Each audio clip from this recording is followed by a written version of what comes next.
Hey everyone, welcome to Pop XP. And before the show starts, make sure to click that subscribe button and click the bell to get notifications when we go live and we upload awesome new content. And don't forget, if you can, make sure to share our stream on all your social media outlets. We appreciate it, and thanks for helping us grow the Pop XP channel.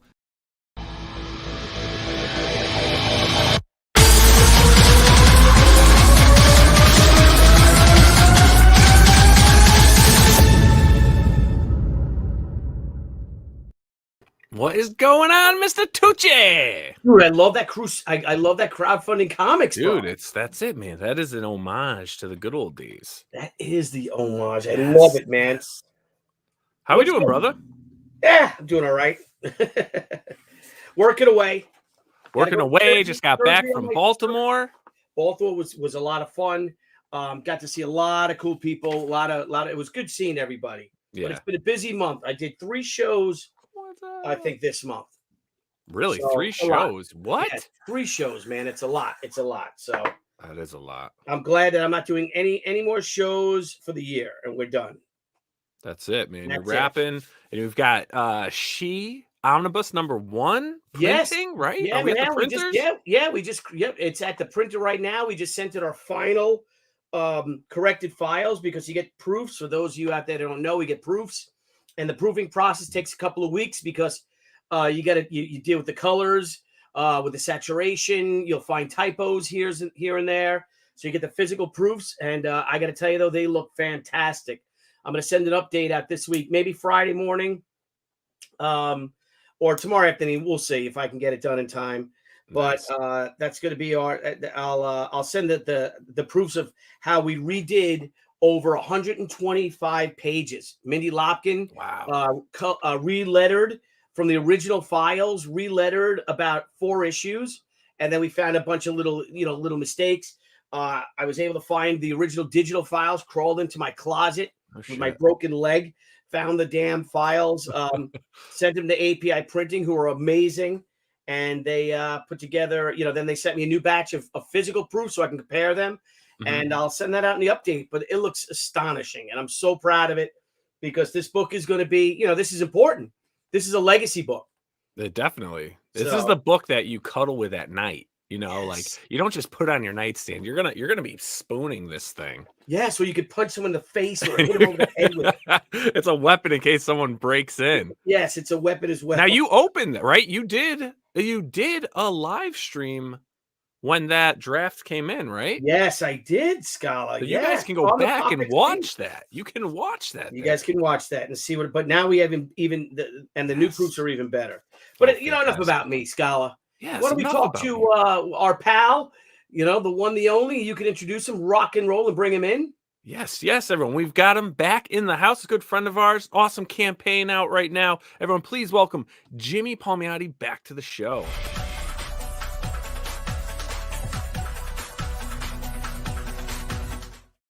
Hey guys, Jimmy. I was supposed to fade away. Oh, what happened? Oh, here I go.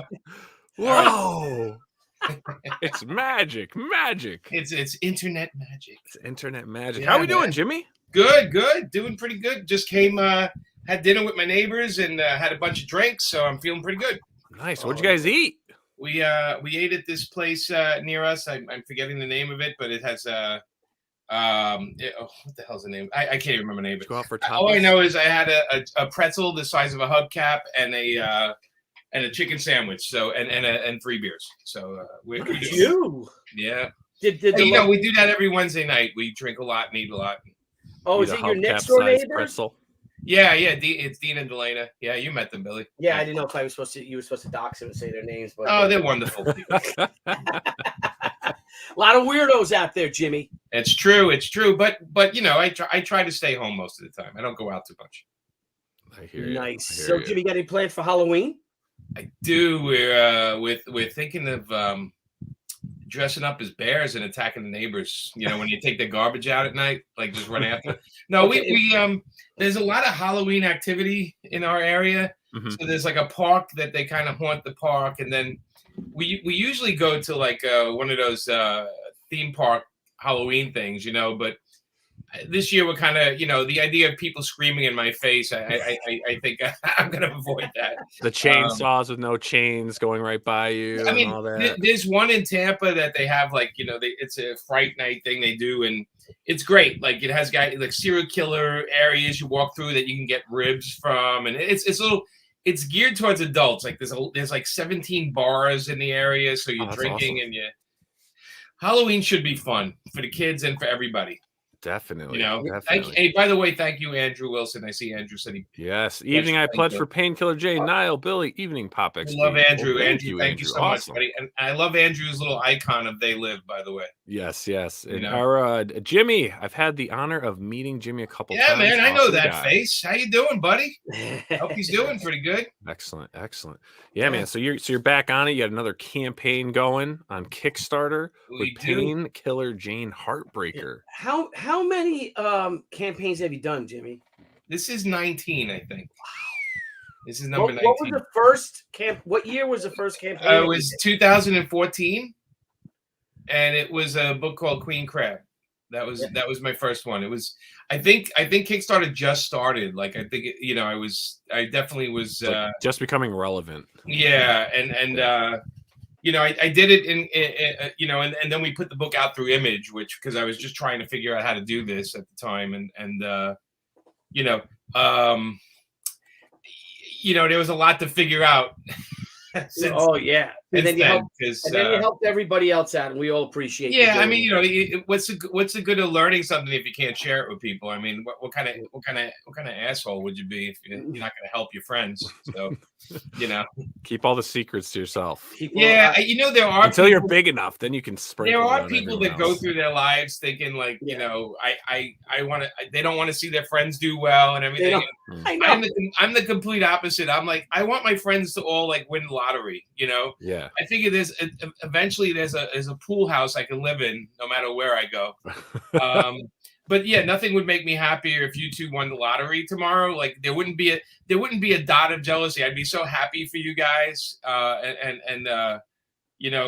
there are people that have their brain wired differently that don't want to see the success of their friends. And I never understood what that was.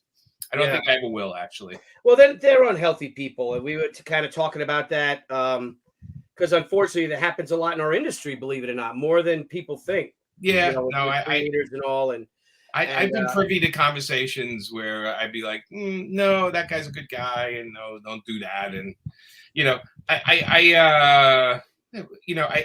my attitude on stuff is help everybody.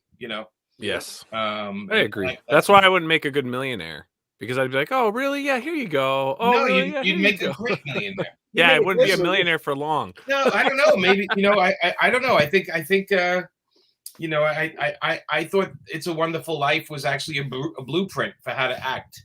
Yeah. When I was a kid, and I think the people that are millionaires that share and encourage other people, hey, Brian, man, how you doing? Where's my buddy? He was gonna hang out tonight, but there's a storm and he had some damage to his house. He's got to take care of. Really? I'm sorry about that, buddy.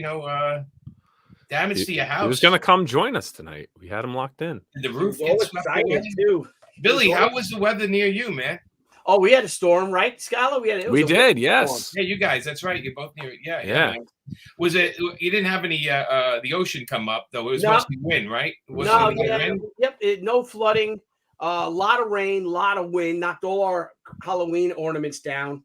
It's a good thing you got rid of those trees, Billy. Otherwise, the wind would have knocked them right over. I hope Debbie's not watching. That's a private joke, guys. No. JC's in the house. JC Vaughn. Got to see Jeff on for a little bit. I love Jeff. I didn't even have to tell him. He promotes my Kickstarters every time. What a wonderful guy he is. Yeah. Jeff's awesome. It was a good show. I mean, I know, you can't do all the shows, but that's the one show I like to do. Got to hang out with Art and Franco, who are just a piss of those guys. Those guys are great, talented too. Yeah. Oh yeah, incredibly talented, and they just love comics and they love the industry and they're just positive. Just filled with positive energy. They're always smiling. They're always I don't know if they're getting high and shit, but they're always smiling. Yeah, I got to meet. Isn't that legal in New York anyway?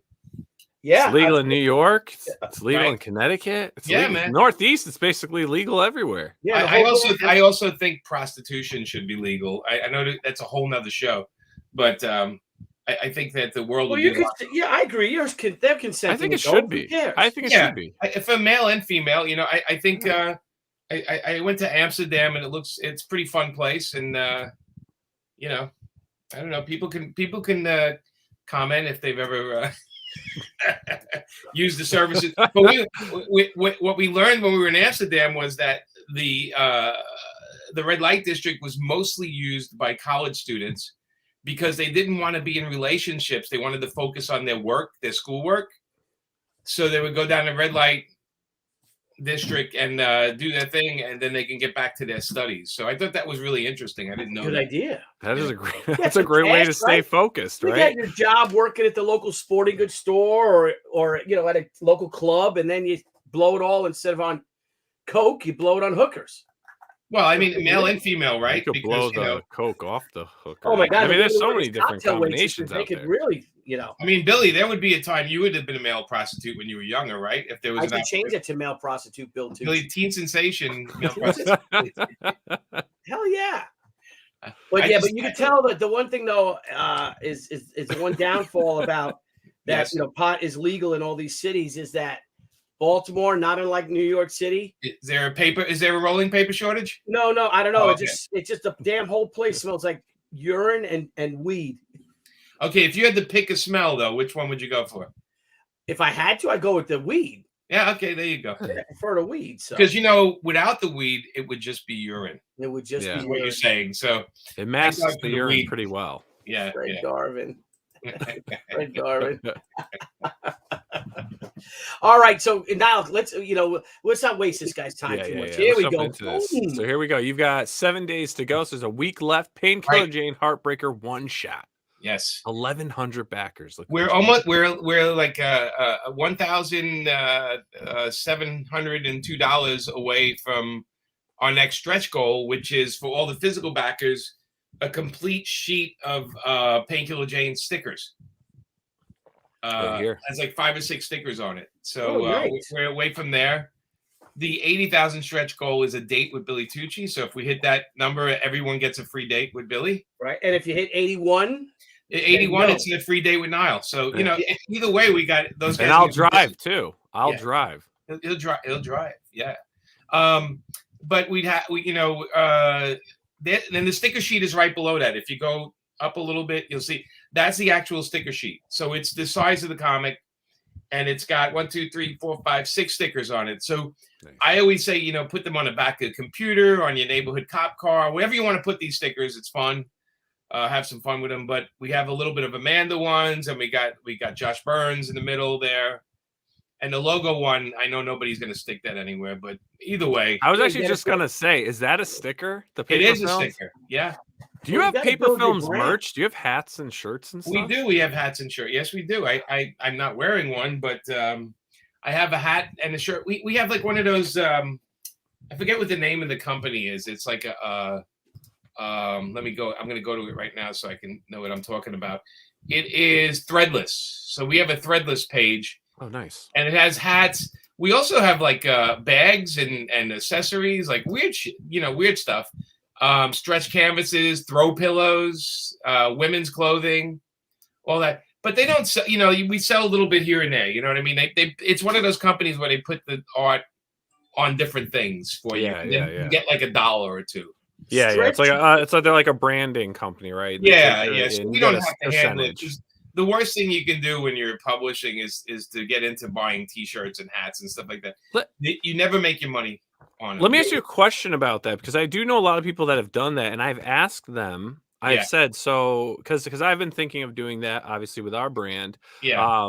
But I said to them, I said, so do they send you like a sample of everything they're gonna put No. your name on, or No. do you purchase it to at least see like They if give the you a quality's good? They give you a discount and you can buy it if you want to try out some stuff in the beginning.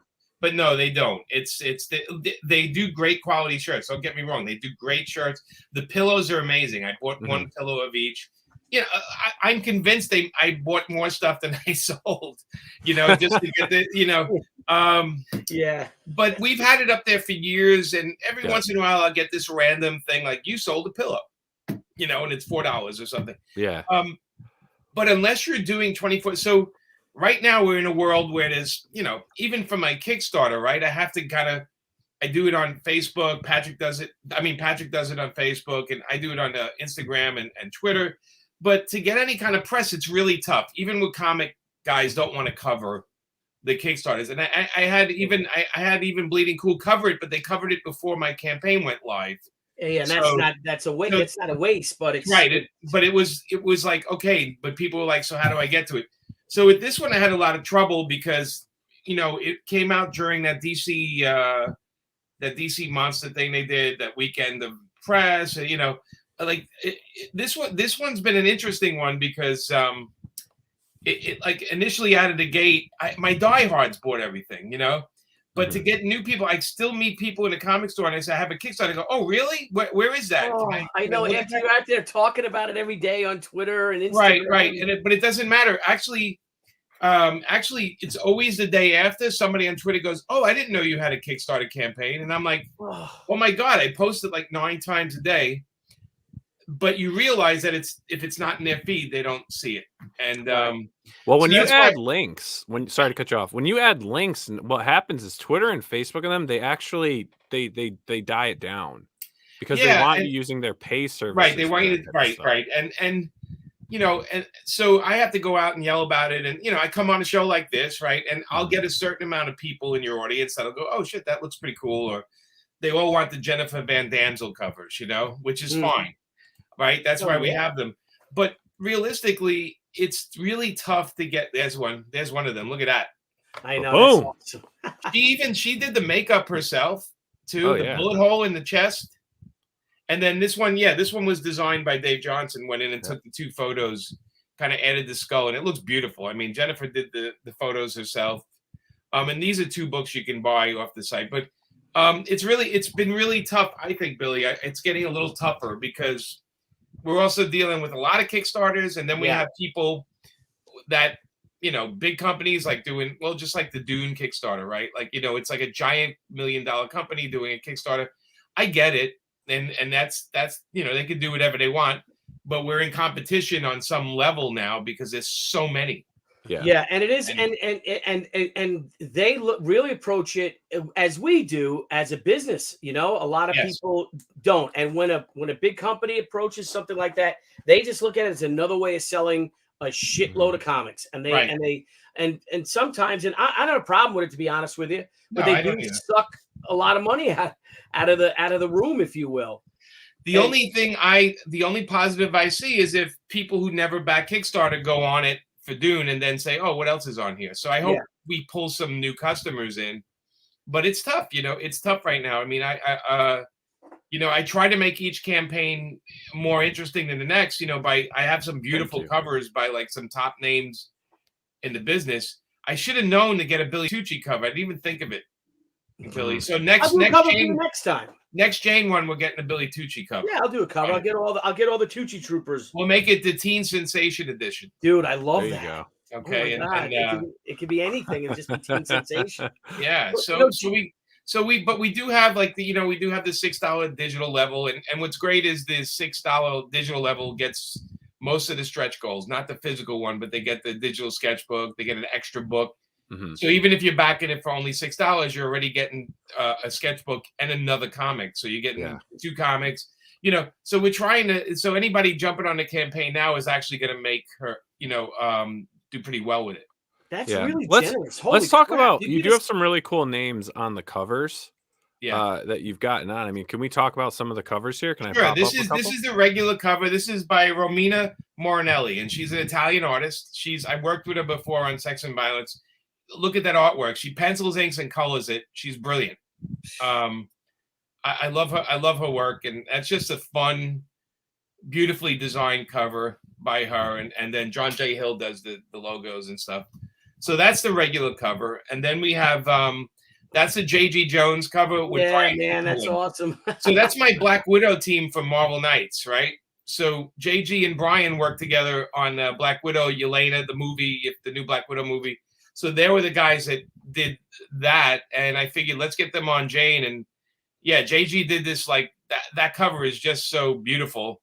And then Brian Haberlin colored the hell out of it, and so I was very lucky to have that. JG's, I love him, so anytime I can work with him, it's great. You know what? Oh yeah, look at this one. Jeez. This is Josh Burns. So Josh Burns is doing covers on the Red Sonja series that Amanda and I do for Dynamite, and I loved what he did. And I emailed him through Twitter, and I said, Josh, would you be up for maybe doing a Jane piece? And he knocked this one out of the park. I was like, holy shit, man, And so this is a Josh Burns one, and it's just beautiful. It captured who she is. It's very sexy, obviously. Yes, it's the eyeball logo down there. Yeah. But it's a great piece, if anybody and again, and then there's the next one is the Bill Sienkiewicz one, which this one is very interesting cover. So Bill read the story, and it's Jane inside a car. You can see out the other window. You can see the Italy behind there, right? They're in Italy.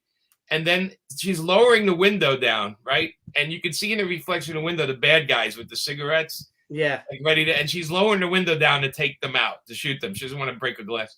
And what a great cover. Like Bill just went in and I'm like, there's so much going on in this cover. I love his covers, man. No, he's just man. It's just like another. They're so like they're like movie posters. They are. I mean, and what's really funny is all these covers are limited, right? They're limited to the Kickstarter. Some of these are only get printed like 100.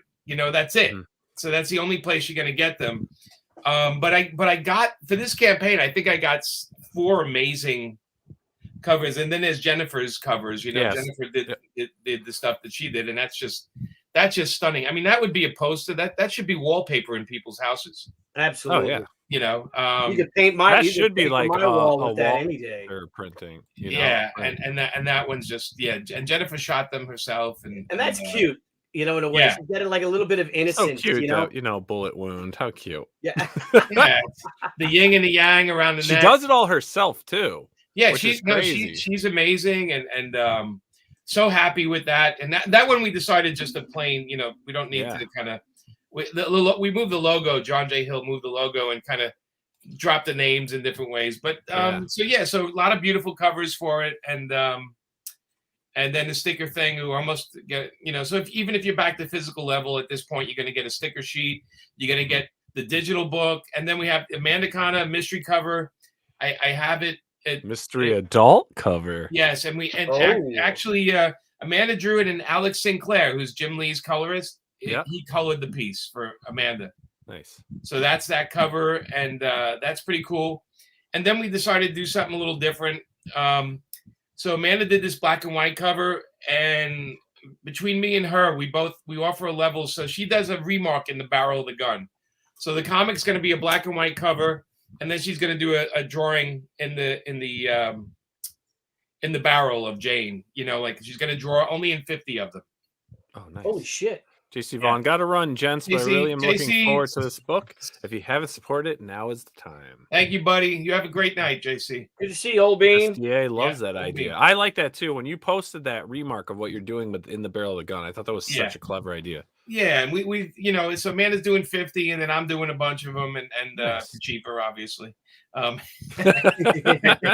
discount version. That's Amanda Kana, So with this campaign, we tried to do something a little, people kept telling me, how about more covers? How about some stuff? So we did it. And then this is Romina's artwork on the inside. That's gorgeous. Her pencils, inks, and colors. And she's fantastic. I will say there's a lot of nudity, and there's a lot. It's not for the kids, this book. So there's violence and nudity in it. And just a heads up for anybody if you want your 10-year-old to read it, that's up to you. It's up to you. Oh, they get a great story. There may be some violence and an awesome anatomy lesson. All right, now, Jimmy, we're familiar with this story, but for those out there, what's going on with Jane in this special one-shot? So Jane's in New York with Maureen. So her friend Maureen is a detective in the New York City Police Department, and Jane is sort of like her lethal weapon. The shit that Maureen can't get done, she sends her girlfriend Jane out there to take care of stuff. And Jane has she has like a Wolverine type power. She can heal, but it's a lot slower, and it's like, honestly, it's never what the story's about. It's always about Jane, her personal kind of craziness. But anyway, Maureen asked Jane to deliver this granddaughter of a mob guy to Sicily. So Jane flies to Italy to get this young girl to this mob boss in Italy. Oh, look, there's Jennifer popped in. Unless it's somebody, Jen. unless it's somebody pretending to be her. Just saying. How do we really know? How do we really know it's you, Jen? But we know. Unless she comes on. Jen, we were just bragging about how wonderful the cover and the photo work and modeling you did on those covers. Did you send her the link in case she could pop in? She's got access to the studio, bro. She doesn't need links. That's yeah, right, bro. Jennifer really, look at, I mean, just fantastic. Nailed it. You know, if you know, so many people love these covers. I've had so many flattering things, and Jennifer's got her website up now, right? It's all there. The store, the store is there till November 5th. And what happens after that? Then it shuts down. Why?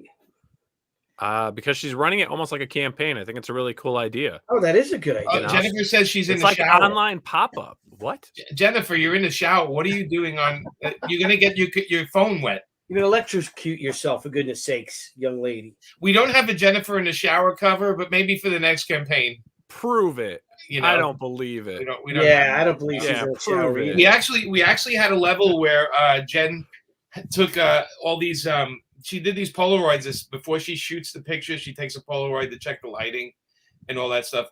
And we had a level where you got the book with one of her Polaroids and she signed it, but we sold out of them right away. Oh, that's great. Oh, wow, that's awesome. It's one of the first things that sold out, actually. So Jen's got her fans. So you know what you need to do for every campaign. What's that? So you know what you need to do for every campaign. Yeah, well, she's welcome to. I know how much work it is for her to do it, so I really appreciate it because I know how much work it is. It's like we look at the finished her in the photo and we're like, that looks great. We don't realize how many days it takes to put everything together and to build the costume, then the lighting and shoot the pictures, and her to be happy enough to let them go. Yeah, that's one of the things with a perfectionist, right?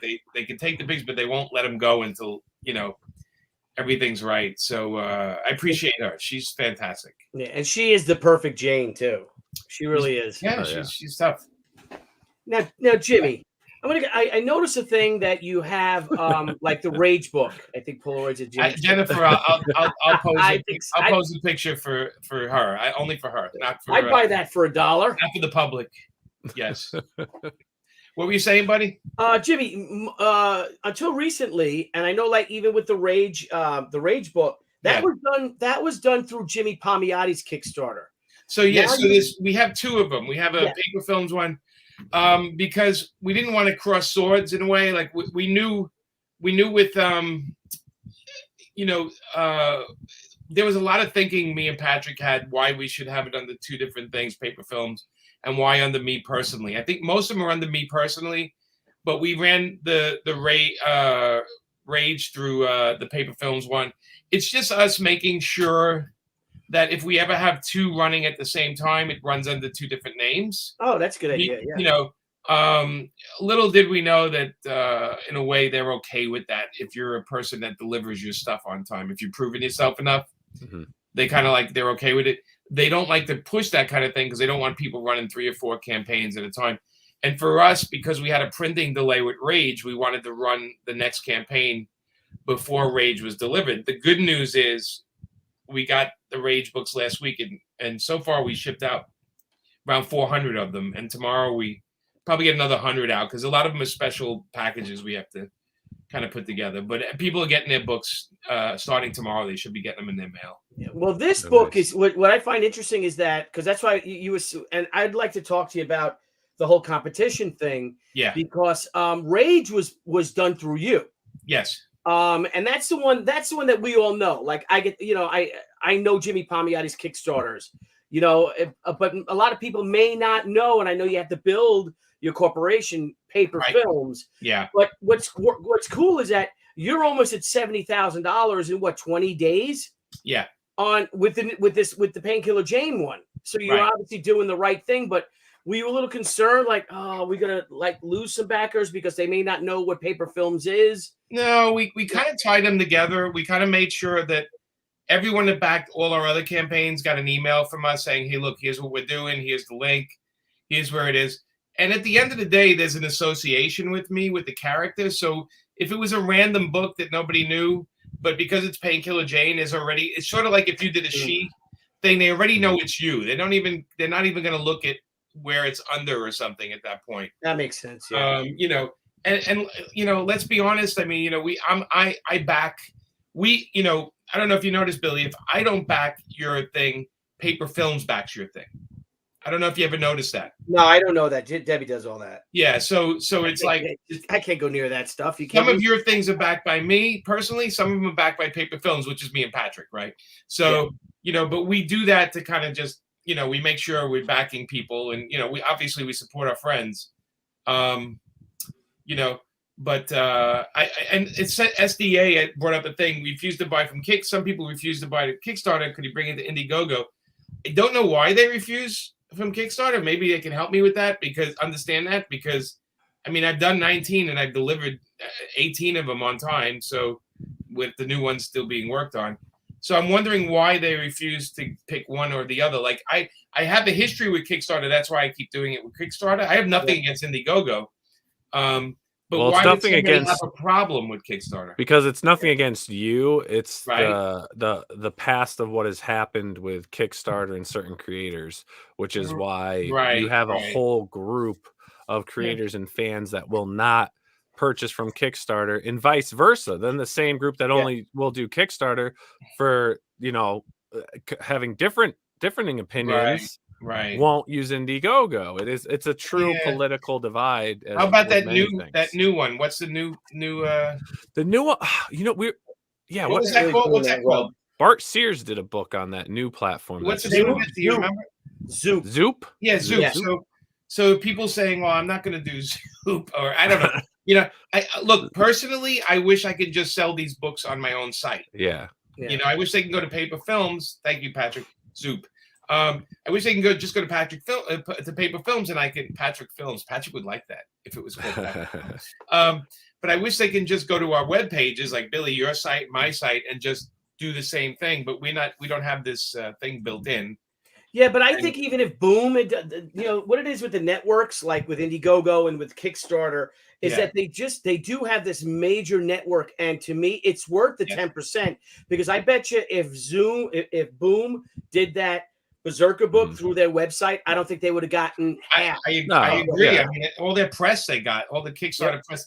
I mean, but Berserker alone, because someone came up, that was ingenious to go crowdfunding and then have Keanu Reeves' name attached to it, because then it was like they were buying something from Keanu Reeves, even though realistically they were buying it from Boom.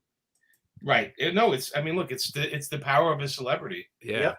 I've asked 1 or 2 celebrities to push the Kickstarter, and they all of a sudden they don't get back to me, which is pretty funny, because they, you know, I just always say it kind of shows their true colors too, which is very interesting. You learn a lot about people when you ask them for a favor. Oh yes, you do. Yes, you do. Yeah, I know.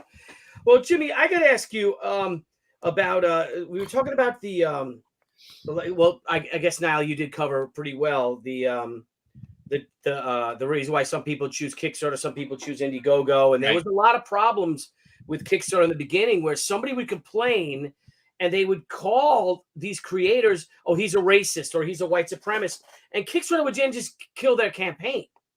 Oh, you could blast somebody, badmouth somebody on social media. It's almost that sort of thing, like in the 50s, where they're like, you know, you're a communist. You're like, no, I'm not. I'm like, yeah, you are. I just called you a communist.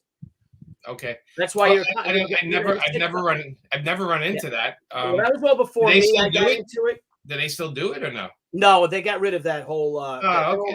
Yeah, I mean, it is a, you know, it started out, if you remember, Kickstarter started out at this small company with this thing, and it's grown bigger every year.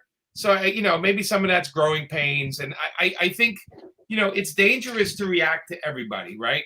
I mean, it's dangerous to, you know, people like to put people in classifications. They like to put labels on them and everything.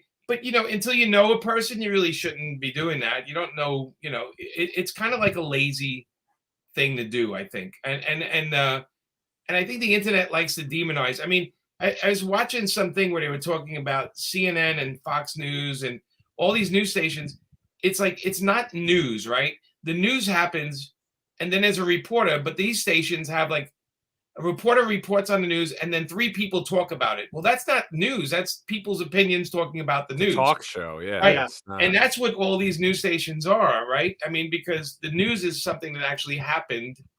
And, so it's an interesting time, because I think, I think on some level, like I don't watch, we try not to watch the news anymore, because it's I watch BBC if I have to, and I'll read about things I'm interested in.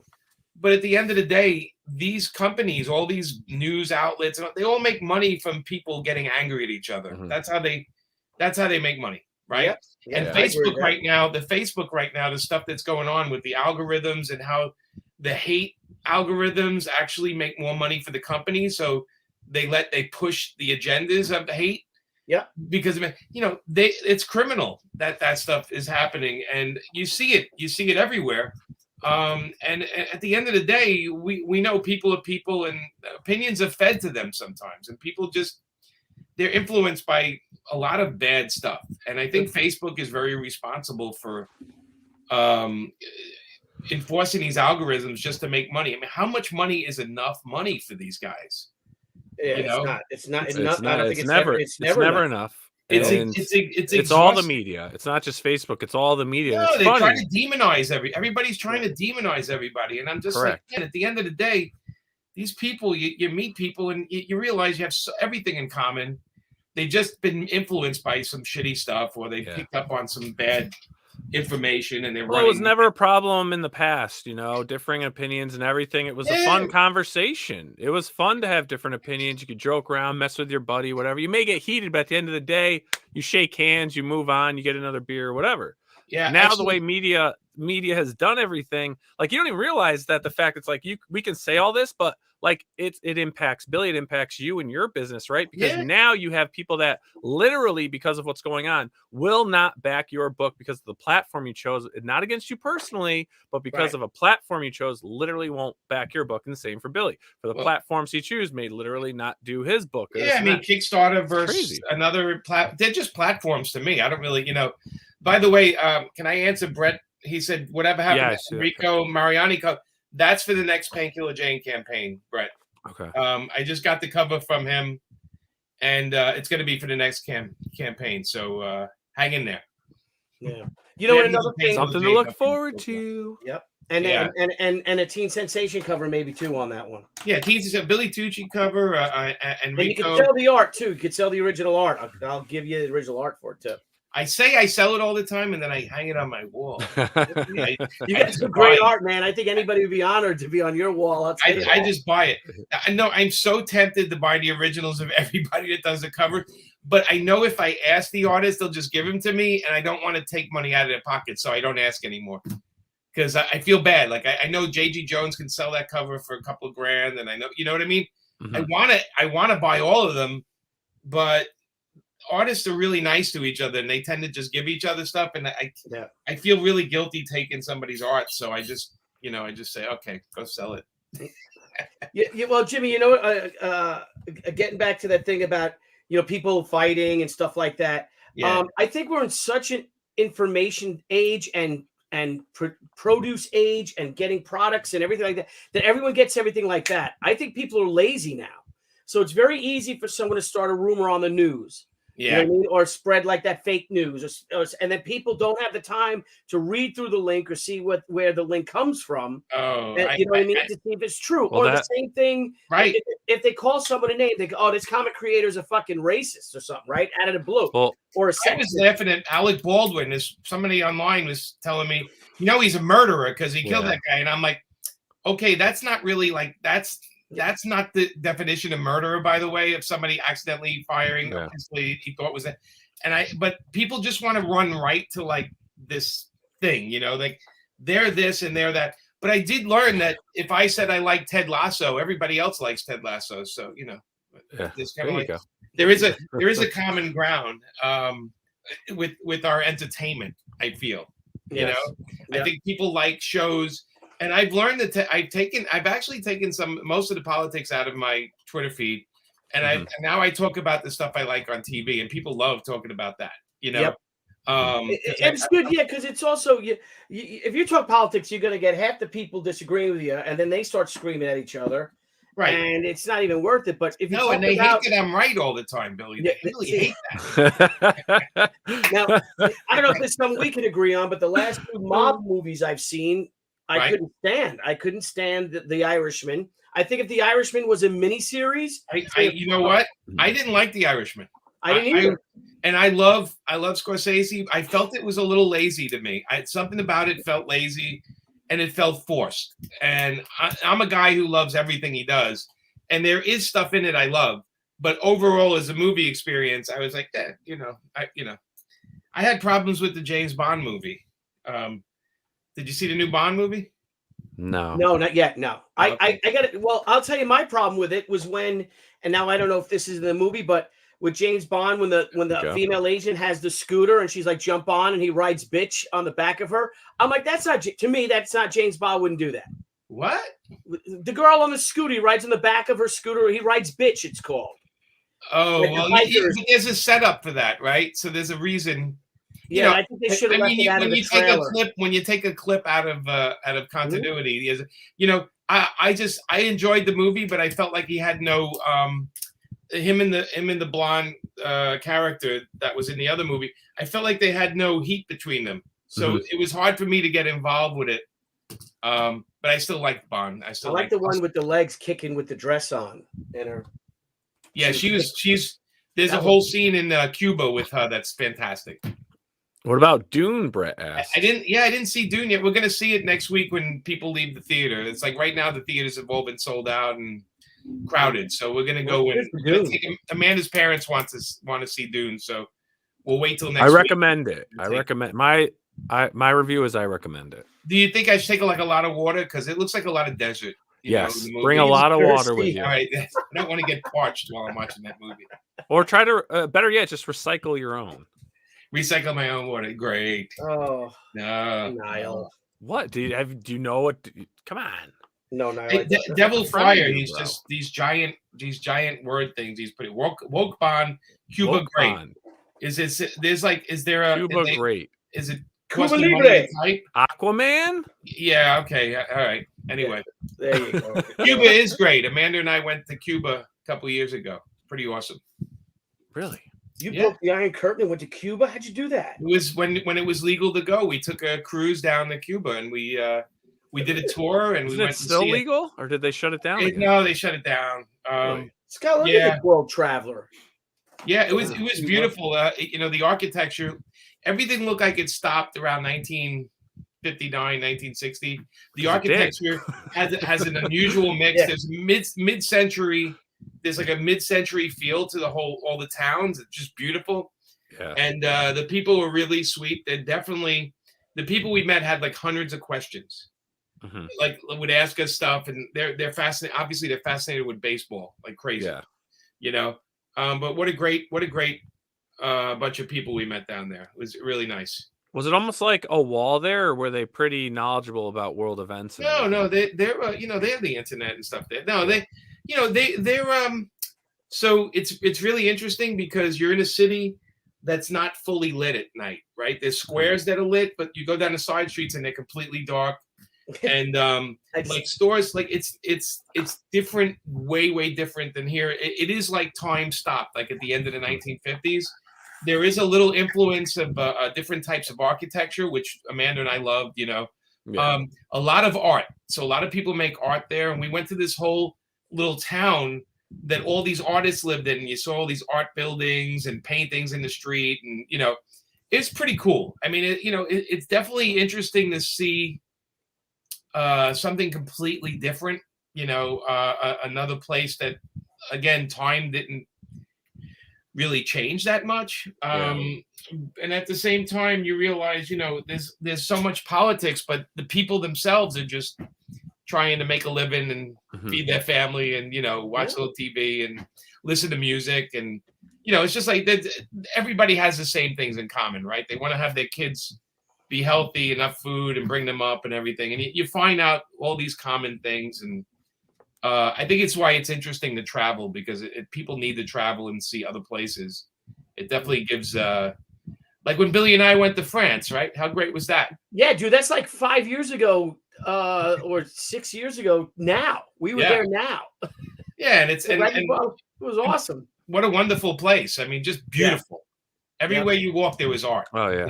Yeah. It was so great. I loved that one photo that you found, the exterminator's place, and he had all the rats hanging from the window like they have cheese and stuff. Yeah. And it was brilliant. Yeah. That's awesome. And a lesson for all you people out there is that, the Russians love their children too. There you go. No, but it's a Billy Joel song. Nile. I think I was like, that just went over my head. I don't know. I think people need to travel, though. I think a lot of people need to travel more, see the world. We all live in our own heads, a little too much. Did you eat snails? Escargot is awesome. I love escargot. I did. Debbie and Amanda, I think, did. I think Debbie and Amanda had. I know Debbie did. Amanda would eat them, but I wouldn't. It looks like Predator blew their nose in his shell. Me and my wife got tear gassed when we were in Paris at the Eiffel Tower because France lost the I forget what they were playing, and all of a sudden riots broke through. And I'm from Connecticut, and we happen to be next to a woman. She just starts talking, and then I'm like, "Oh," she's like, "Oh, you guys are from the USA too?" I'm like, "Yeah." She's just like, "I'm from Connecticut," and blah, blah. I'm like, "So am I." And we're like running through the streets, just this cloud. Tear gas is painful, man. Yeah. What year did you get married, Nile? It's terrible. We were in Paris in 2016. Oh yeah, I think they lost the World Cup or something. That's what. Right. Yeah, it was the World Cup they lost. Yeah. I like passionate people. Yeah. I'll never remember that. I'll always remember that. Yeah, you have a memory. It's a nice memory of France. Tear gas. That's great. But here's a funny story about snails. We had by my house where I grew up, we had a place called Italian Food World, and they had those big barrels full of all the snails outside. And us kids would always run up and grab a fistful of them and smash them on the street. Oh. Italian Food World. What a name. Yeah, Italian food. There was a place in Queens called Pizza City when I was a kid. Okay. And I always used to think that's the greatest name ever. Like, I want to go to a city that's all pizza. Yeah. Well, at the Italian Food World, they're all Italians, real off the boat Italians, or first generation. And they would rip you off, kids, so much, like as Europeans do. Like, and it was like little things like, okay, so let me get a pound of supersada and a pound of roast beef. He's like, oh, you want 2 pounds of roast beef, right? 2 pounds of supersada, right? You're like, yeah. And, they talk, they do everything real fast. And let me get a roll of Italian bread. So you said 2 rolls of Italian bread, right? Give them 2 rolls of Italian bread. And then you're like, and they would just rob us kids that our parents would send us to go buy the food. My mom was like, what the hell did you bring up? Why'd you buy 2 pounds of turkey? And yet you'd eat it. Yeah, we ate it. Yeah. So they knew you needed it. Right. You didn't know what you're a growing boy. You're a growing boy. They knew what you needed, Billy. That's it. Yep. Now, Jimmy, that's Italian Food World for you. Italian Food World. Italian Food World. I love that name. I don't know if it's still there. Hey, everyone, let's go to Italian Food World. Yeah, something a robot would say. Italian Food World. Oh yeah, pizza. It's like one of the places in like Disney World or whatever. The Epcot. Right. Hey, let's go to Italian World. Epcot. I mean, that's the short name for Epcot's. When you go to Italy and that. Right. I like Epcot Center. You guys go to Epcot? Yeah, I love it. I've never done the drink around the world yet, though. I haven't done that either. When I was coming up with She and Debbie and I went in like 92, 93, 92. I was just obsessed with everything Japan, and I just kept going back. We stayed in Japan because I just wanted. I know it's not really Japan. It's like Pizza City or Italian Food World. It's not a real place, but I just was so inspired by just looking at the restaurant and just all the Soji Gate and all that stuff. And the store is great there too. The store is great. Yeah. Yeah. Yep. Is that what inspired She? Yeah, no, but it was a big no. I just had to absorb everything Japanese. Right. You know me, I totally have ADHD. So Right. when I hyper focus on something and I drive everyone around me crazy. So when I get into something, that's all you have to absorb everything you can and learn so much about it until you exhaust yourself Right. and everyone around you. Yeah. And that's basically what I do. And I did That's that. why you drink. That's why you drink when you're there. And then you move on to the next thing. Right. Yep. And you have a pile of that there, and then a pile of this here. It's really nice there around Christmas because they dress the whole place up. So, you know, they start serving like hot toddies and like warmer drinks, you know. But it's a lot of fun. Yeah. Well, that guy Mike too was talking about Jimmy. The guy Mike in Orlando has a show and gets us the tickets and all. Mike Price. Oh yeah. The hotel shows. Yeah. He's talking about starting up a show again if we'd come down, and you know he wants to invite you guys, and we're like, let us know. That was a fun. That was a fun show we did. It was a great. That's a very classic comic book show. It was just comic books. Yeah, this carpet. Yeah, there's carpet on the floors. Imagine that. It's in a. You prefer carpet? You prefer carpet on your floor? No, I prefer to cement. Yes. You like cement? Sitting there on the damn cement floor like we're a bunch of animals. Right. That's like when they give us the shitty chairs and the celebrities. Like Lou Ferrigno's got nobody on his line. He's got this nice, you know, cushion chair, and we got this plastic chair. I always go into the celebrity section. I steal their chairs. That's good. That's good. Heck yes. You ever steal Peter Falk's chair? No. Okay. Peter Falk. I think I find out you took it. You know. I think I stole Agarn's chair once. Agarn from Half Troop.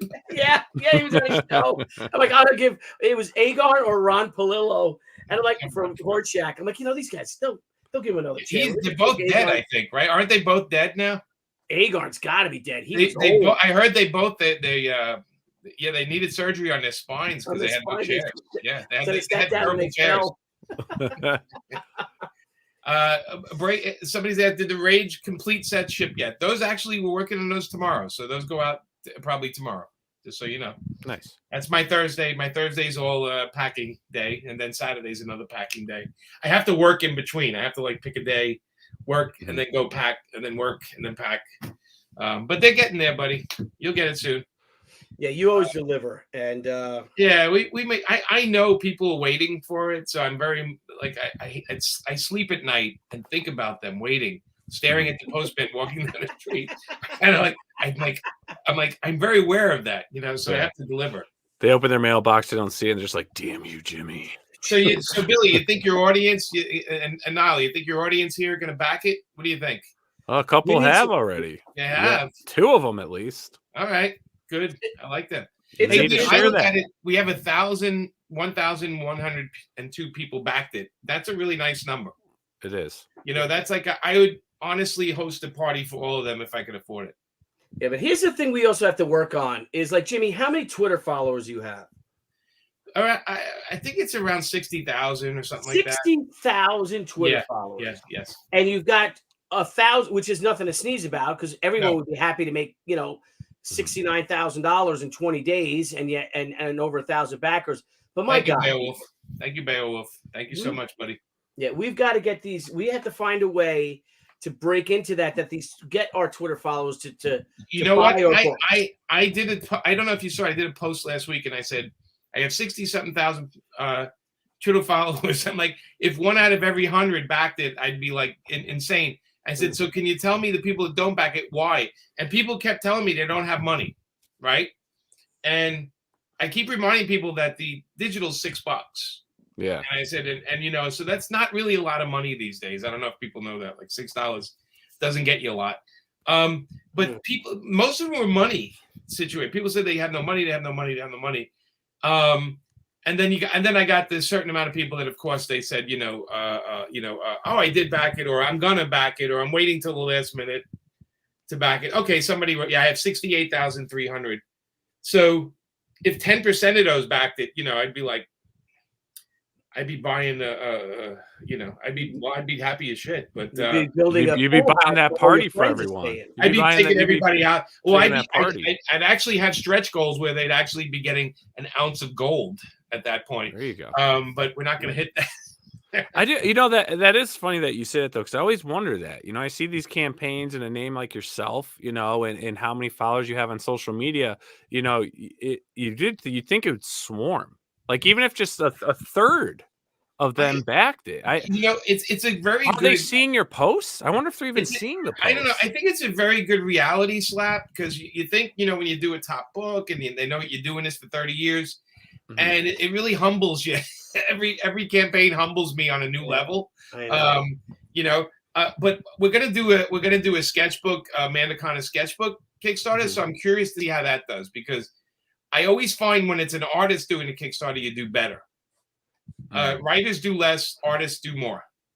Yeah, that's the rule. I've been the writer in Kickstarter with having an artist, but when we do Amanda's sketchbook, I'll be interested to see how that does, because it's an Amanda Kana thing, and let's see if her audience comes out. You know, look, those 1,102 people, I'm ecstatic with them. I love them. Any new people we can get, I will say that I deliver. The books look great. The product looks top notch. They're better than any Marvel and DC comics as far as quality and paper quality and and we make sure when we send it to you, it's not in a box that gets damaged. You get your books; they're in really good shape when you get them. You can, you know, I would say the 9.6s and 9.8s 99% of the time. You know, where you can't get that guarantee anymore from comic shops. You can't actually.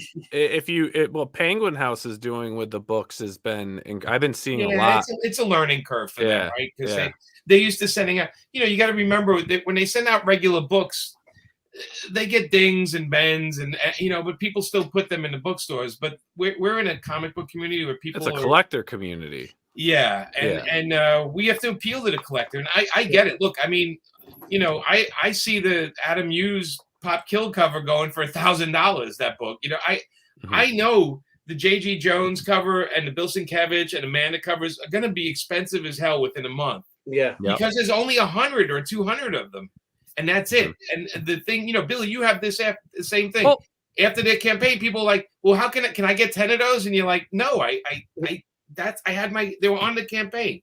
You know, can I ask you a question now? Since for you and Billy, you're why don't you save some of these items for the secondary market yourselves? Or do you do that? Well, we always print extra because there's damages, right? So if there's a damage, we make sure people get a good one. But I'm in the campaign of creating something new. And I also feel like one day I'll get this book and I'll print it with a publisher, right? But it will never be the same cover. It'll be a completely different, you know, packaging. And I feel like on some level, I have a commitment to the Kickstarter people to give them something unique that they can only get from me. So I don't do a big secondary selling market, because I feel like, and if I do, by the way, some of the books I do, but I mark them up. So when you buy it from the Kickstarter, that's the cheapest you're ever going to get them.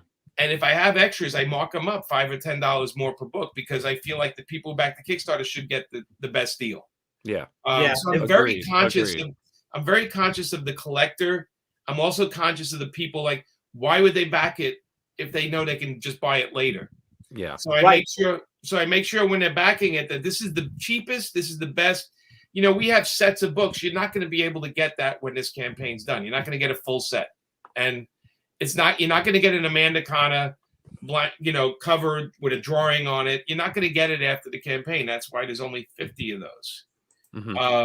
So we're not in the business. I'm not in the secondary business, because I think that's a different kind of seller. I think it's I get it. And I know some people, Billy, you even do this where you make stuff available through your Indiegogo for a while. And that's a different type of campaign than the one I run. Yeah, it's a lot of work. So we kind of we do print extras too, but like all those special editions that we had, again, like the glow in the darks we have a few glow in the darks left over, extras, you print overs in a way. Right. But that's a lot of work to put on eBay and try to get into that and get in with the collect. I've never been a collector like that.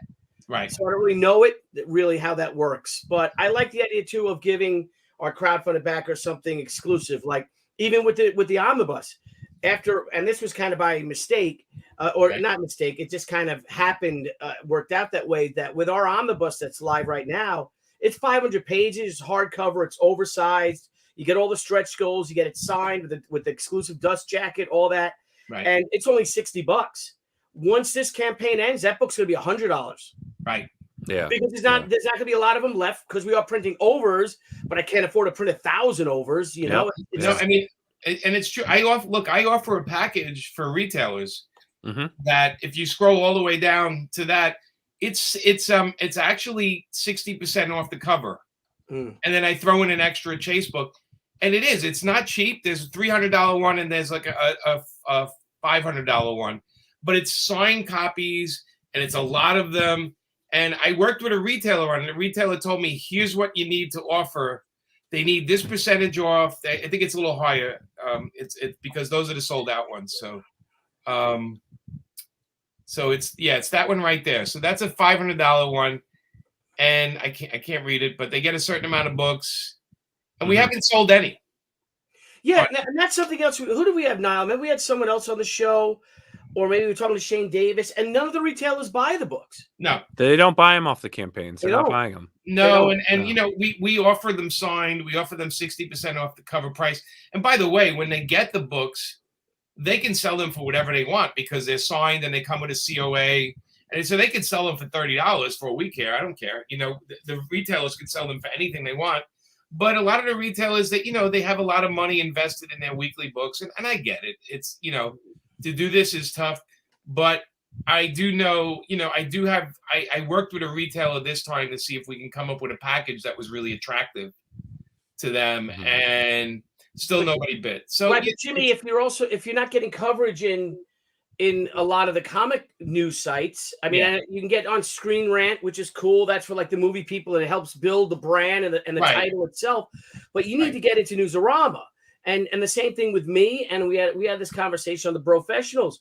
We're not getting any coverage. I mean, maybe unless you do something wrong, you know, or you get in trouble or you get in a fight with somebody. But I mean, they cover the bigger companies and they cover the bigger.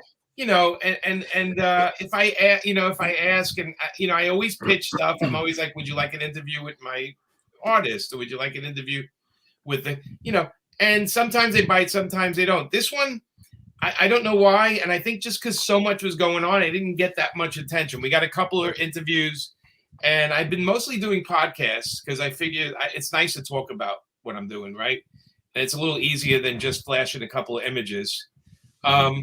But, you know, it's tough because, again, how do you compete with 400 Batman comics coming out every week? You know, you don't need to, though. That's the thing. Well, I don't have to, but, you know, but I am, right? Because people's money, I mean, I went, you know, so my office is in a comic shop, and I see the Batman rack is right there. And, you know, it's tough to compete when people just go, well, I only buy this. Or, you know, it's just, it's an uphill battle, Billy. It's always an uphill battle.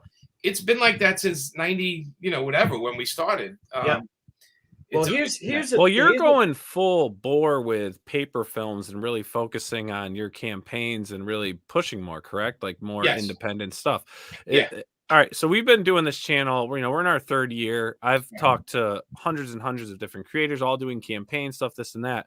The most successful ones are the ones that create a very immersive world for their fans with live streams, events, and stuff like that. I mean, I'll name two of them that are just powerhouse as far as immersive is Brian Polito and Ethan Van Sciver. If you watch what they're doing, their fans are literally involved in their world. Yeah, I think Brian is just a great showman, and he's figured it out beyond what I ever figured out. And I got to be honest with you, Brian. So if I only did 19 Kickstarters and they were Painkiller Jane, I think I'd be doing a lot better. But I do change it up all the time, and I do.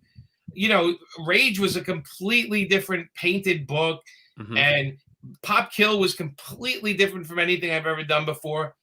So there is a consistency those guys have with their product. They're always doing the character-based stuff. I don't always do. I did a Random Acts of Violence. I did Once a Killing Time in America. I do stories. So it's different when you do characters all the time. You actually have better campaigns. I do Jane. I come back to Jane because I love working on Jane. But if I did 19 Jane campaigns, I guarantee you this campaign will be double. Yeah, probably, because if you build up that universe again, create new characters, maybe have the spin-off books like Polito does. Right, but I'm not. I'm stubborn about. I want to do different things, you know. So I'm so happy for everyone else that has success, and on my level, I have success all the time. But I'm trying new things out all the time. And I'm not a guy that sticks with the one character.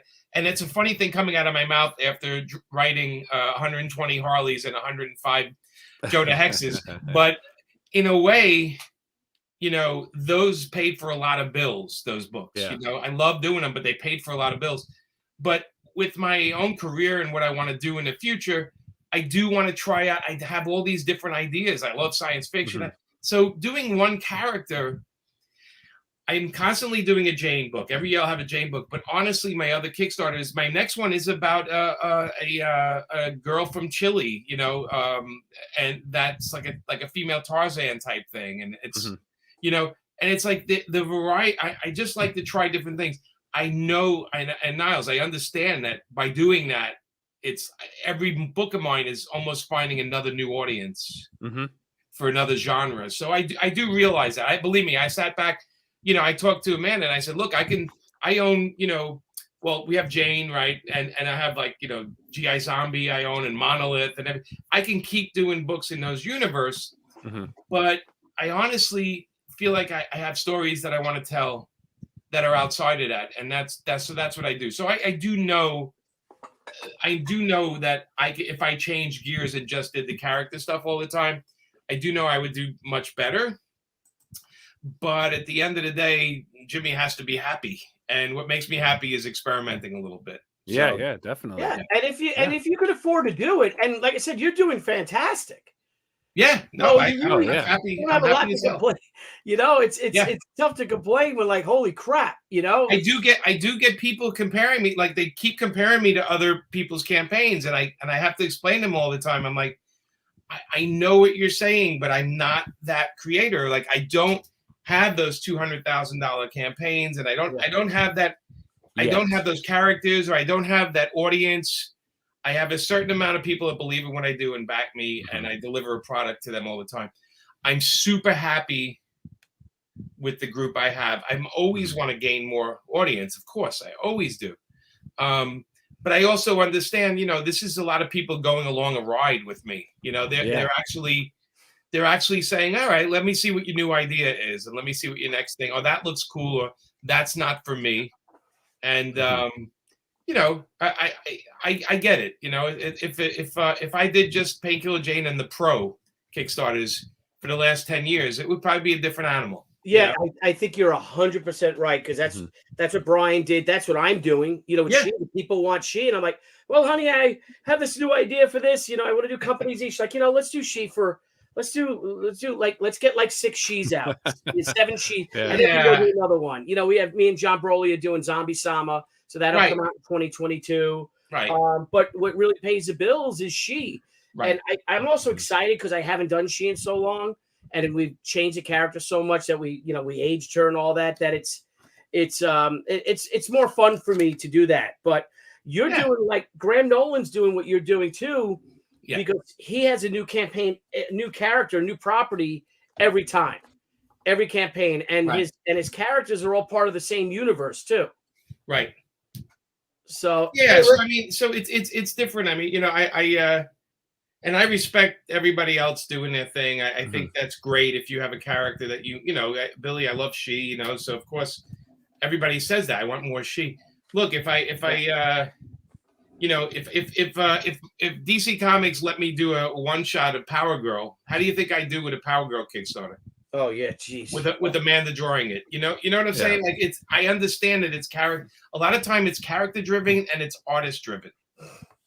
And I'm a writer hiring artists all the time, so I'm happy where I am, but I also I really do analyze it. Like Patrick and I really sit there and think about, okay, so why does it go to this number, and why does this one sit here and that one sits there? And it has to do with what it is. Sometimes it's just the interest in what the idea. Rage had a different audience than Painkiller Jane, you know? Well, at well, different getting back to like the immersive part of it, as I was Yeah. saying, I mean, are you going to look at, since you're going in more with paper films and your brands and your stuff? Yeah. I mean, are you going to try to get more? Are you guys going to do a YouTube channel? Try to do things to allow to continue growing your fan base, allow your fans to hang out with you, and things like that, or is that not in your Well, cards right now?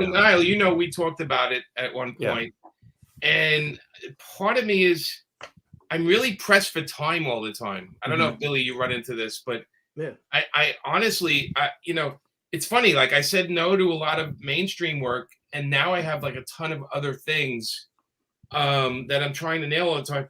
And to do a proper show, I mean, Niall, you do a lot of prep for this show. You do a lot of stuff that's not seen. That people don't realize. They think that it's not just that you pop on and all of a sudden it happens. There's work. There's a lot of legwork involved in this. I think eventually I'd like to get there, and I'd like to make it look more professional than this wonderful brick wall I have behind me, where if I go like that, my hand doesn't turn green. But I think when I started realizing it, I need something to be more professional and be better, and just I'm not I don't know. Sometimes I think I don't know if I have enough to talk about on something. I know it sounds like I don't know. I think if you did the Jimmy Palmiotti show and you talk about things that are happening in comic book news, I did listen to Jimmy thing. I used to do that, and it was popular on Apple. We did very well on Apple and everything like that. But right now, I feel like I'm in a zone where I have to get down to start writing more and getting doing more work. And it's great to come visit you guys, right? This is easy for me to do. Hell, I even drank before this, and I'm on here, and I'm not slurring, so that's good. Well, you also got to be careful, because you could say, not saying it was me, but sometimes you could say a stupid thing or something about someone and hurt someone's feelings that are your friends. Being a pro, you got to be very careful. So I don't know if you know. I don't really talk about other people. Yeah. Yeah. Or projects or things like that. I'm going to lift them up. If I'm talking about somebody, I'm lifting them up. I'm telling I don't believe in knocking people down. I really do have the thinking of everyone's trying really hard to do really well at what they're doing, and everybody's working hard, and everyone should be considered. Nobody's more important than another person. Everyone's goals should be considered. All I'm saying, because I have my signs. I have a keep calm and have integrity. Slow the F down, enjoy the moment. And my new sign I'm going to put is school zone, right? Because what do you do when you see a sign that says school zone? Yes. Chill out. Supposed to slow down. Slow down. Yep. Smart. Right? It's a good sign to have when you're getting too excited or you do, because you can start talking and you don't realize it. And then you may say, and I've tried to be, consciously too. And then sometimes it just gets away from you. You're just like, well, I don't know if this is, this looks all right, blah, blah, blah. Right. And then you realize like, oh my God, this is, you're like, damn it. So, or you get very passionate about something. Yeah. There's trigger words and topics that can really get you, especially if you're streaming. Look, I've learned that you go on a rant. A lot of therapy has taught me to slow things down. Slow down. Yeah, see, Jen with the voice of reason. But it can happen when you do 400 shows. Yeah, we got to take a breath once in a while before you answer sometimes. You got to stop. We're approaching our 450th show. Can you believe that? Wow, man. That's congratulations. Yeah, Jimmy, we're going to have a Comic-Con. We're going to have a virtual Comic-Con. Like with little icons of us walking around? Well, yes, and then Yeah, and then you go to that person's table and then you could talk to each other. Yeah. I like that. I'm in. It's really fun. And you get the table and a link to your website. And the fans, they actually, instead of them posting here, you got Rick Sailors, Stat Zero, Patrick's here, Jennifer's here, Beowulf, Joshua Thompson, Devil Flyer. They can all go to your table and then you can talk. I love that. And it's all live and it's a lot of fun. Or we can all go to the bar. We can all meet at the bar. Then there's a bar there and get drinks. It's cool. So we're trying to figure out how. You're talking about digital drinks? Yeah, digital drinks, but we'll really be drinking. Right. I love that idea. Yeah. Anything where we can, the only thing I wish this podcast, we're only seeing the comments, but it'd be great to have someone pop in with a question. Like you can let them in with a question. Oh, you could do that. You know what I mean? You just have to post the link. But we tried that once, and it was just like, we're not doing that again. It was just like, what? Oh my god, yeah. Yeah, because the problem is like, we have X amount of people talking. Yeah, you might see like 12 different names constantly talking, yet it might say there's 20 people there. Well, one could just be a troll waiting for that time, and what if you charge them to come in? What if it's like $10 or $20? You can't charge them on YouTube. You can't. No, I could actually for our membership. I could open it up so anyone with a membership icon, they can get a link and they can come in and talk. I so many things to do. How great would it be if Jennifer in the shower gave us a question? Yeah, let's link that up from the shower. Let's link that up. Again, Jennifer, you said she doesn't need a link. Just Jennifer, saying. you did that one. We didn't. You set us up for that. She has access. She can come in anytime. Now, Jimmy, let me ask you a question. I think that things are booming, like with crowdfunding.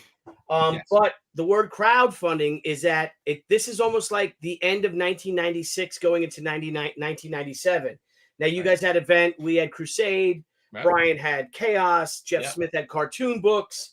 Here's these independent, when we launched our independent books, there weren't a lot of people. You had all these big companies and even a company like Valiant can't afford it. Yeah.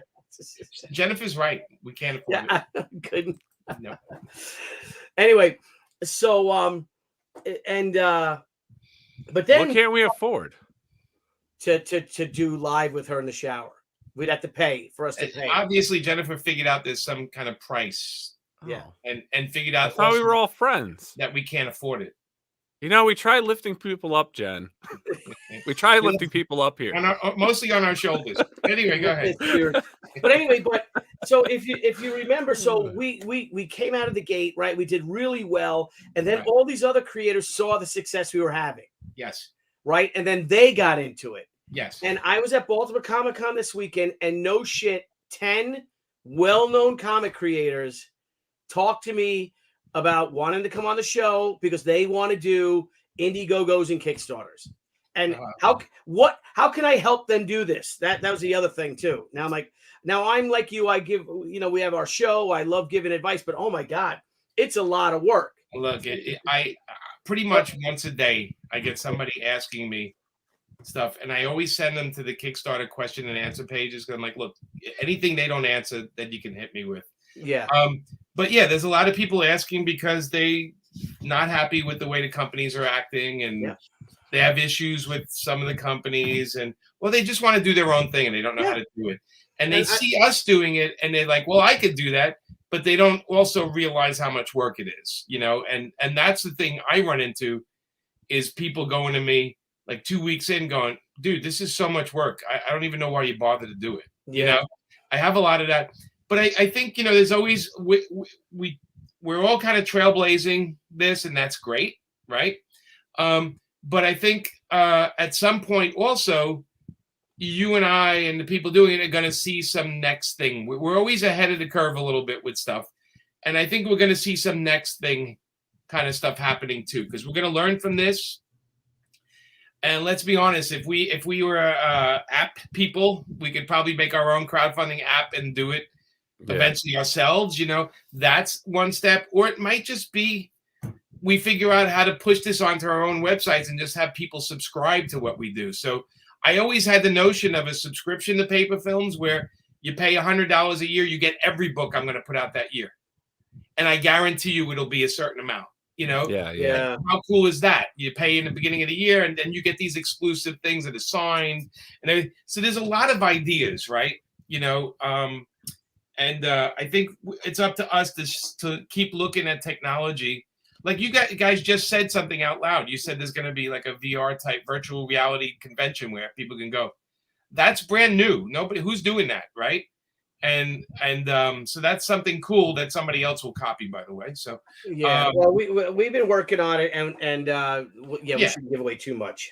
And I actually weren't supposed to say anything. Well, it's okay. I actually did it. I actually did a VR con where I was an icon, and I walked from room to room. Yeah.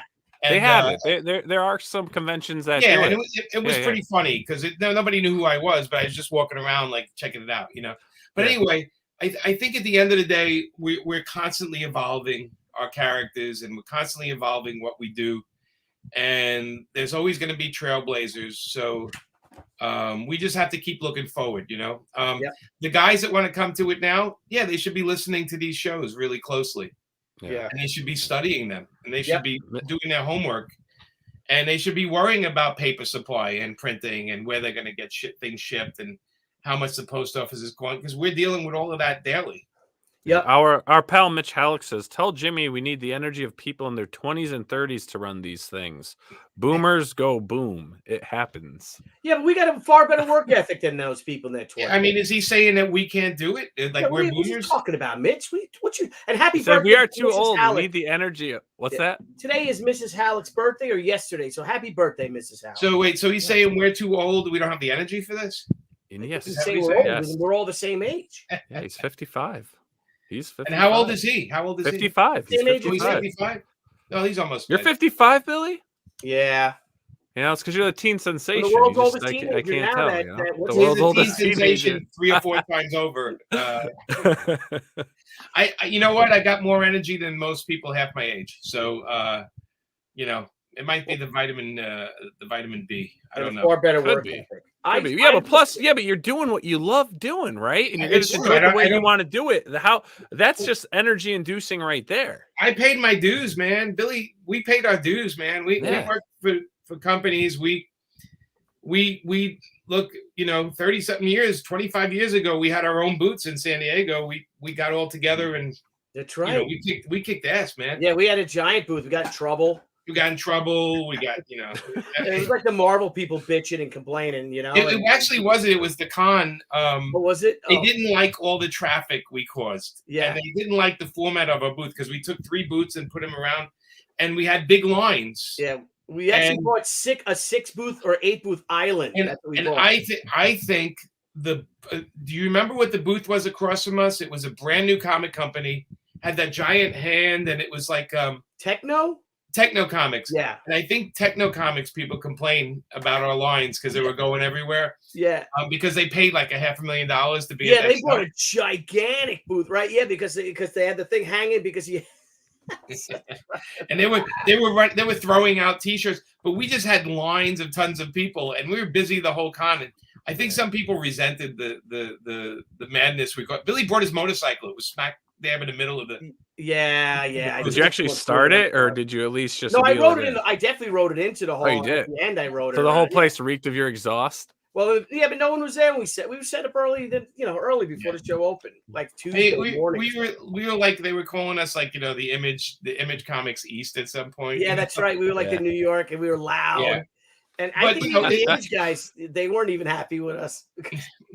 It was great.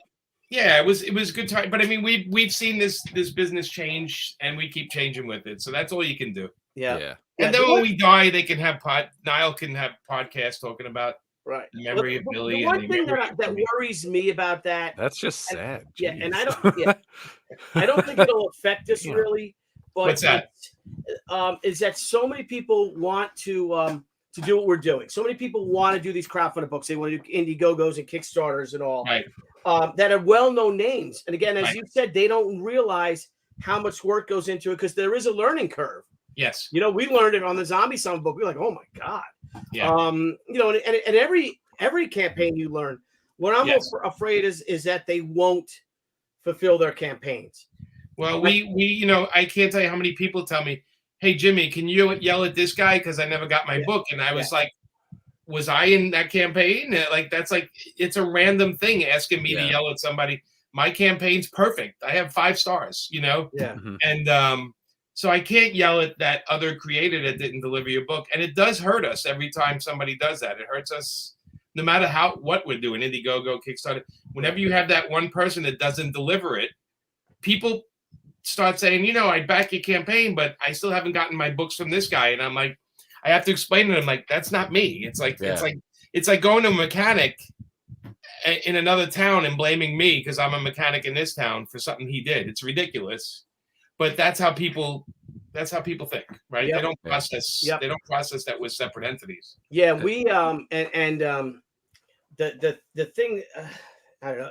I had somebody had asked me why are you having all these guys on your show, and basically said you seem to have a lot of white males on your show, right? Well, I'm Italian, so I don't know. I'm like, what? And they're like, well, yeah, how, and I'm like, we've got tons of people on our show, people of color and women and things like that, and what are you talking about? And he said, well, why do you have so-and-so on your show? And I'm like, I'd love to have so-and-so on my show, but so-and-so did a Kickstarter 5 years ago or so and still hasn't delivered on that book. Do you want me to have that person on that show and then ask that person why it hasn't delivered on that book? You should have a Halloween show. You should have a Halloween show where everybody's in masks so you don't know who they are. That's a good idea. And then they can talk. Also, you should have an all animal show. So it's like your dog, Nile. I don't know if you have a cat. You have a cat or a dog? What do you have now? You got nothing. My dog's dead. Goldfish? Yeah. Nothing. You have no animal. He's no got animals. 2 twins. I have twin boys. How about a Spider-Man with a wig? My dog's in a can. It's an. You got Spider-Man with a wig you can put up? Yeah. Okay. That's for my OnlyFans. Jen hooked me I'm up. just saying you should have an all animal show where they just sit there and then you guys do the voices from behind. I think that would be pretty awesome. Like where that's like you got the human hands with the animal. Yeah, head. the human hand. Yeah, just you can have a pair of hands come up. Anyway, I think we're supposed to go, right? Yeah. Because we're on for I know we said 45 minutes, but we're an hour and a half. Before we cut out though, because I kept seeing so many comments on this, it is the Indiegogo question. Okay, what is it? Yes. Will you be bringing your paper films campaigns to Indiegogo? I don't think so. I mean, I have them on Kickstarter. How much work do you want me to do? I don't understand. How about this? Everyone who wants me to go to Indiegogo, come over to Kickstarter and back my campaign. Same credit card you're going to use. And you're buying it from me. You're not buying it. It's not another corporation or anything. You're buying a book from me. So whether I'm Indiegogo, Kickstarter, Zoop, Poop, Zam, whatever it may be, you're buying it from me. You're not buying it from the platform. The platform is a way that we can figure out how to make the transition with the money and everything. But it's just a platform. It's the creator you're supporting. You're not supporting a platform. Get it through your head that we're the people that you're buying it from. Not the Kickstarter doesn't deliver your books. Indiegogo does not pack the books. It's me. It's Billy. Whoever it does, we're the creators. We're the ones that do the work. So that's just a platform. So, if you want to support my books, come to wherever it might be. Come to my website and buy them. Paperfilms.com. Come there and buy them. I'm cool with that too. I've done so many Kickstarters. I have a built-in system. I have never worked at Indiegogo. I have no problem with Indiegogo. I just never did it, So it's not like I don't want to do it. It's just that I can't manage 2 campaigns. I'm one guy. I have me and Patrick. That's it, So if you want to support my stuff and you're worried about my platform, it sort of seems like you're politicizing the platform, or you're making the platform a thing, and it shouldn't be. It should be the creator you're supporting. So go wherever the creator is. If they're in your local comic store, go there. You're not going to say, I don't want to go to that comic store, I because I don't want that creator to be in that store. You're going to see the creator. You're not going because of the store. I just think, like I said, I think making a platform political, I guess that's your business. I always say, you want to back my Kickstarter? You're backing my book? Come and buy my book. Yeah. There you go. Yeah, makes perfect sense. That's great advice. I back a Billy Tucci book wherever it is. Yeah. I back your books too, buddy, and maybe. I'm just saying. I don't care where it is. I mean, And if Nile ever puts out his book, we'll back his book too. Who's that? Nile. On Zoop. Nile, you gonna do a book? Yeah, on Zoop. What's it gonna be about? It's about my character Medico. Medico. What does he do? He's just a guy trying to make ends meet, running a little salami shop on the Upper East Side. So it's got meat in it. It's all about hard cylindrical meats. So it's about make ends meet. You're talking about MEAT. So you're making the ends meet. Boop, boop. You get it. You That's caught right on to that. That's just happened right there. I'm not backing that. What do you get? Like a pound of salami with that? You get like a. I'll convince you into 2. It's a stretch goal. Some provolone. You get a free Little bowl of soup with that. mozzarella. Oh. This is what happens when your show runs past the hour, Billy.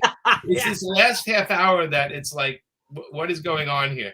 We have the people writing here going, why can't we all get along? Can't we all get along? I thought we do get along.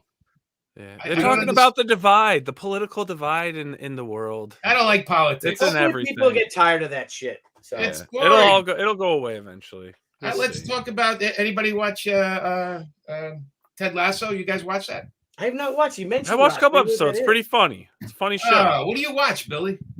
Well, the last thing I watched was talking about the movie was the Many Saints of Newark. I thought it was a piece of shit.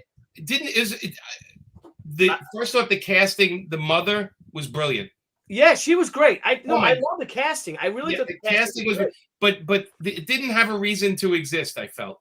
Yeah. Like I thought it was supposed to be about the making of Tony Soprano, and I was a little disappointed because I wanted to see the story focus on Tony. Yeah, more. Everyone did. That said, I still enjoyed it, but oh yeah, Patrick mentioned Only Murders in the Building. You guys watch that? No, not yet. No, I loved it. It's great. I freaking loved it. I never knew Selena Gomez other than music. She was actually great in it. She's great in it. Yeah. What a fun show. Steve Martin and Martin Short trying to solve a crime. Billy, hysterical. Well, maybe I'll watch it tomorrow. You need to, dude. It's I freaking love those guys, man. It's Steve Martin Short. So much fun. Martin Short. I think they got greenlit for like a second season. There is, yeah. I mean, how could it not be? And the opening credits look like a New Yorker magazine. Yes. Did you notice that? Yes. Oh, all right, I'll see that. I saw that on Hulu once that popped up, and I forget what me and my wife were doing. I was like, we're watching this. I don't care. Go somewhere else. Whatever. Fantastic I'm show. watching this. Only Murders in a Building. It's brilliant. Okay. To me, it's like a comeback for them because they actually travel. say that line. They actually say that line in the show. Which so it's the show, right? All right, so that's what Debbie and I will watch Sunday night.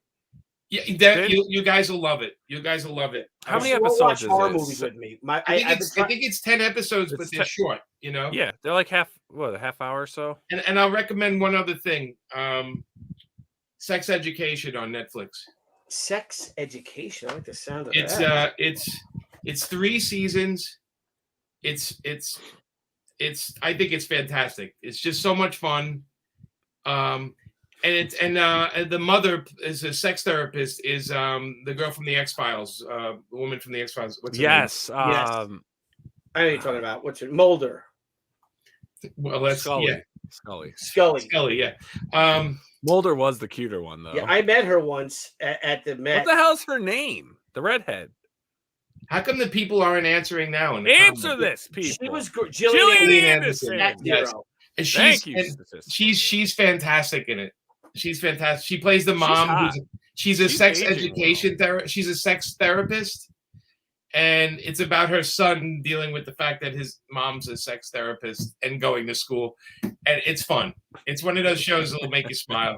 I met her in 1996 at a movie premiere, and I said, "Wow, you were so much prettier in person than on TV." And she's like, "Thanks." That's real slick. And my friend that's like that's the last thing you want to say to a woman, especially like an actress or something. So I'm like, oh well. Yeah, and I heard about Invasion on Apple.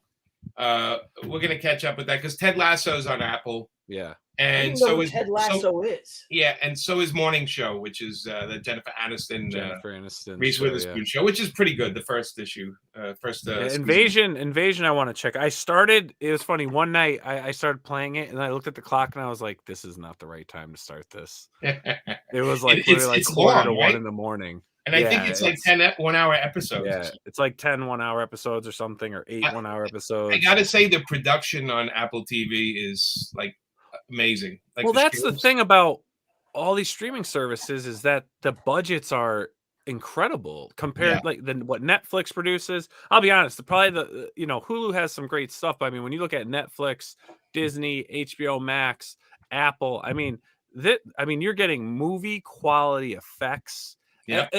A-list actors and actresses doing stuff. I mean, it is way better than traditional television, which is I got going by another the way show it's for you over. now on Hulu, The Great. Yes, It's amazing. it is. Yeah, you saw that show, The Great? I saw the first episode, but it's in my stuff category. That's a great one. But I would recommend Ted Lasso because it's the opposite of what's happening in the world every day. Now, what's Blood Red Skies? What's Someone that? said Blood Red Skies. I heard Blood Red Skies was In the good. chat? Or At just zero. Oh. I mean, there is so much great TV. Yeah, somebody pointed out. I just saw. I heard Red Skies. Sweet Tooth too. I want to see. Sweet Tooth was really good. Yeah, it was really good. Yeah, and I do want to see Why the Last Man, even though it got canceled.